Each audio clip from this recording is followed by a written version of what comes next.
मैं लाखों लोगों से मिल चुका, आज तक गरीबों ने हाथ नहीं उठाया सर कि उन्होंने हवाई जहाज का सफर किया, हेलीकॉप्टर का भी नहीं किया है। क्योंकि सर इस देश में आर्थिक गैर बराबरी बहुत बड़े पैमाने पे है। गरीब पैदा होता है, मर जाता, ना अच्छा इलाज मिलता, ना सुविधाएं मिलती, बस उसका जीवन है कि वो पैदा हो गया, ऐसा लगता है मजबूरी में पैदा हो गया, उसको पैदा ही नहीं होना चाहिए था। इस देश में कमजोर वर्गों के लोगों का भी सम्मान होना चाहिए, उनको अवसर मिलना चाहिए। सरकार की योजनाओं में गरीबों की हिस्सेदारी होनी चाहिए, इस बात का ध्यान जो है सरकार को रखना चाहिए। और अगर सरकार नहीं रखती है तो वो सरकार सर गरीबों की नहीं हो सकती है। धन्यवाद सभापति महोदय। मैं आपने मुझे मौका दिया इसके लिए धन्यवाद। मैं अपने व्यक्तिगत जीवन में, मेरे आज भी याद है, मेरी माँ ने एक बार मुझसे कहा कि मेरे मामा बहुत गौरवशाली हैं कि उनकी बिटिया ने उनको प्लेन का सफ़र करा दिया। क्योंकि हम गांव से आते हैं, किसान परिवार से हैं, तो हर चीज़ की हमारे लिए अहमियत है। मैंने भी ये तय किया था कि मैं अपनी सैलरी से अपनी माँ को एक बार हवाई जहाज का सफ़र ज़रूर कराऊंगा। अब हालात ऐसी हैं, आप बेहतर जानते हैं, हमने देश भी जानता है, सब लोग जानते हैं कि गरीब आदमी हवाई जहाज में सफ़र नहीं कर सकता। प्रधानमंत्री जी तो कहा था बहुत दिन पहले कि चप्पल वाला जो है हवाई जहाज में सफ़र करेगा, लेकिन आज हालात ऐसे, किराया भाड़ा इतना बढ़ गया है, जो नीतियाँ हैं उसकी वजह से, कि गरीब आदमी सफ़र नहीं कर सकता है। गरीब आदमी तो ट्रेन में एसी के डब्बे में सफ़र नहीं कर सकता, इस तरह के हालात।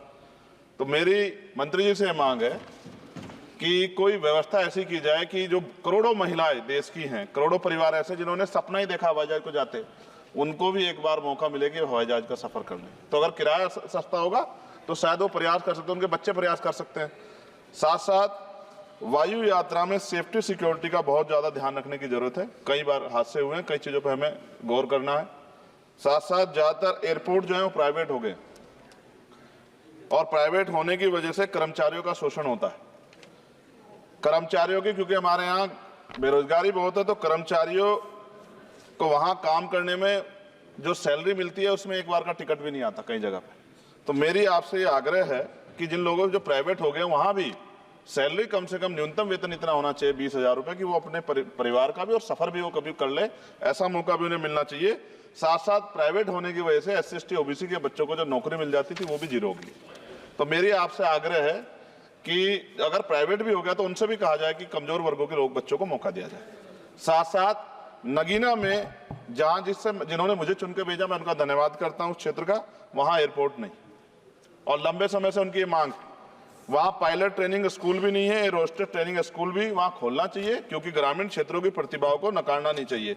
साथ साथ मेरा जिला जो है सहारनपुर, वहां एयरपोर्ट पुराना है, वो डिफेंस का है सरसावा में, लेकिन वहां से पैसेंजर जो है यात्रा के लिए कोई सुविधा नहीं।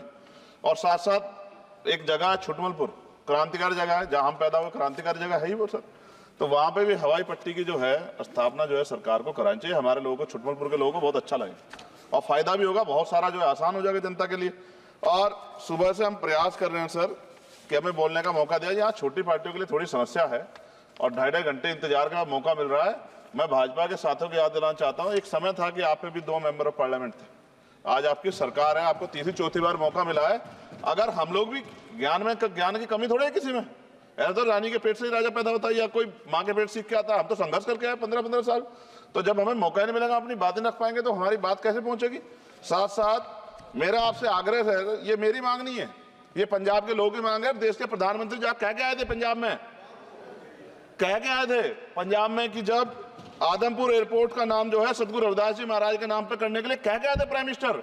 आप पता करा लो, ऑन रिकॉर्ड है, प्राइम मिनिस्टर ने अपनी स्पीच में कहा जब पंजाब गए कि हम इस जालंधर में जो एयरपोर्ट है आदमपुर में, कि हम उसका नाम सतगुरु रविदास जी महाराज के नाम पे करेंगे।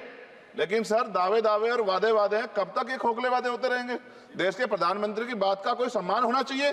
क्या सरकार, ये मंत्री जी नहीं सुनना चाहते, या फिर उन्होंने झूठा वादा कर लिया, इन पे भी ध्यान देना चाहिए। लेकिन साथ साथ मेरी मांग भी है, मैं पुनः इस बात को दोहराऊंगा सर, कि गरीब लोग, मैं गांव में जाता हूं, मीटिंगों में जाता हूं, पूछता हूं महिलाओं से, कभी हवाई जहाज सफर किया? मैं लाखों लोगों से मिल चुका, आज तक गरीबों ने हाथ नहीं उठाया सर कि उन्होंने हवाई जहाज का सफर किया, हेलीकॉप्टर का भी नहीं किया है। क्योंकि सर इस देश में आर्थिक गैर बराबरी बहुत बड़े पैमाने पे है। गरीब पैदा होता है, मर जाता, ना अच्छा इलाज मिलता, ना सुविधाएं मिलती, बस उसका जीवन है कि वो पैदा हो गया, ऐसा लगता है मजबूरी में पैदा हो गया, उसको पैदा ही नहीं होना चाहिए था। इस देश में कमजोर वर्गों के लोगों का भी सम्मान होना चाहिए, उनको अवसर मिलना चाहिए। सरकार की योजनाओं में गरीबों की हिस्सेदारी होनी चाहिए, इस बात का ध्यान जो है सरकार को रखना चाहिए। और अगर सरकार नहीं रखती है तो वो सरकार सर गरीबों की नहीं हो सकती है।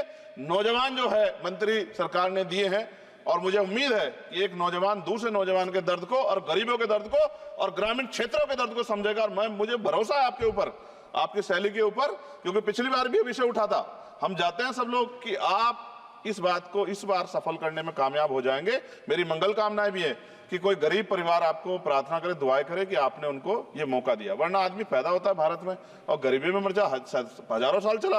अब भी आजादी के 75 साल बाद भी अगर ये नहीं हो पा रहा है तो इस पे हमें गौर करना चाहिए कि क्यों नहीं हो पा रहा। कई सीनियर साथी हमारे यहाँ हैं, मैंने उनको प्लेन चलाते हुए देखा, मेंबर ऑफ पार्लियामेंट होते भी। मेरा विश्वास है कि अगर इधर से भी और इधर से भी सब लोग जनता के विषय में सोचेंगे तो जनता की जिंदगी आसान होगी, जो कि अभी नजर नहीं आती। और मैं फिर आपसे आग्रह करूंगा, आप चेक कराइए, SC ST OBC के बच्चों को वैसे ही नौकरी नहीं मिल रही है, और जब ये पूरा सेक्टर प्राइवेट हो जाएगा तो क्या रिजर्वेशन करेंगे हम लोग?